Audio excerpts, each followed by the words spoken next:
Hey everyone, and welcome. Today, we are going to get into something that can completely change your customer interactions. We're talking about the language you use, the specific words and phrases that can take a conversation from just okay to absolutely amazing.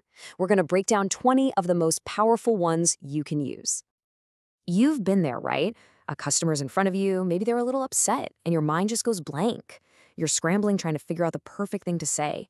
It's a tough spot to be in, but trust me, finding those right words can make all the difference in the world. And that's really the core of it all.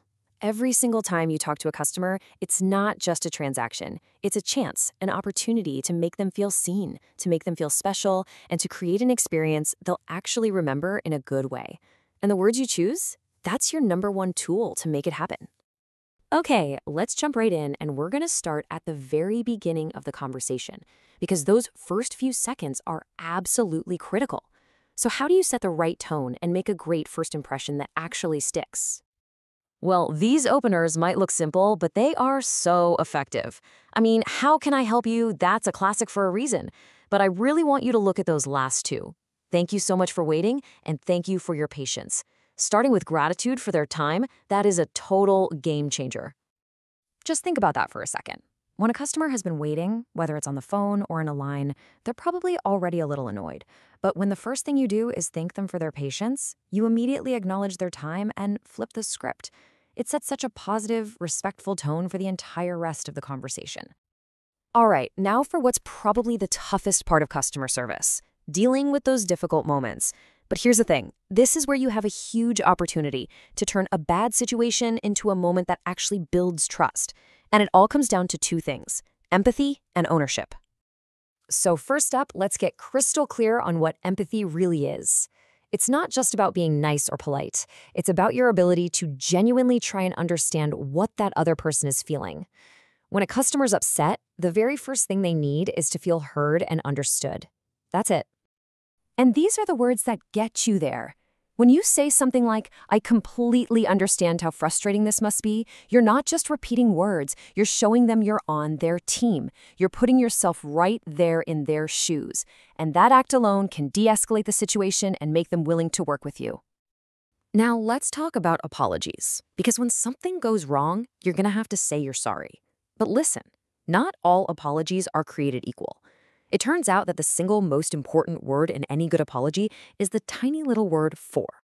Just look at the difference here. When you say, I apologize if a mistake was made, it sounds like you don't really believe them. It's doubtful.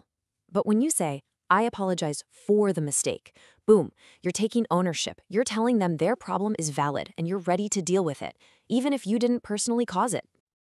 So here are a few phrases you can keep in your back pocket. Notice how specific they are. For the mix-up, for the oversight, for the confusion.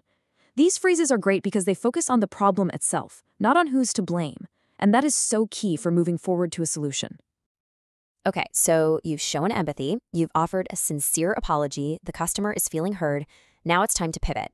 It's time to move from talking about the problem to actually doing something about it. This right here is such a powerful phrase. Why? Because you got to remember, most unhappy customers don't actually complain to you. They'll just go leave a bad review online or tell their friends. So when someone takes the time to tell you what's wrong, they're actually giving you a gift. They're giving you a chance to fix it. Thanking them shows you recognize that. And here is a super simple 3-step plan to get it done. First, acknowledge them. Second, and this is my favorite, make it collaborative. Let's find a solution. You see that? You're a team now. You're in it together. And finally, you present the plan. It's a clear and powerful way to take control of the situation. And all through this process, you want to be using language that feels active and positive. Phrases like, I will look into that right away, or I would be happy to check that for you. Just ooze competence and a real desire to help. It tells the customer, don't worry, I'm on it. We're in the home stretch now. You've sorted out the problem, but hold on, you're not done yet. How you end the conversation is just as important as how you start it. This is your chance to really lock in that positive feeling and leave a great lasting impression. And look at this, we're coming full circle. We're back to this powerful idea of acknowledging their time. After you've worked through a whole issue together, saying I appreciate your patience is just a simple, classy way to make them feel respected and valued. And before you say goodbye, this is non-negotiable. You always, always have to ask one more time. A simple, "Is there anything else I can help you with today?" is like the final quality check. It ensures every one of their concerns is handled and leaves absolutely no loose ends. It's the mark of truly excellent service. So, let's pull all of this together into a nice, neat package. This right here is your cheat sheet. Seriously, you might want to screenshot this one. For every stage of the conversation, you've got a go-to phrase. From setting the tone to taking ownership to finding a solution and ending strong, it's all right here. And that's a wrap for this explainer. We've gone over the words that can build trust, solve problems, and turn a simple interaction into a really great experience. So I'll leave you with a question on this slide. Which one of these are you going to consciously try to use in your very next customer conversation? Think about it. Thanks for tuning in.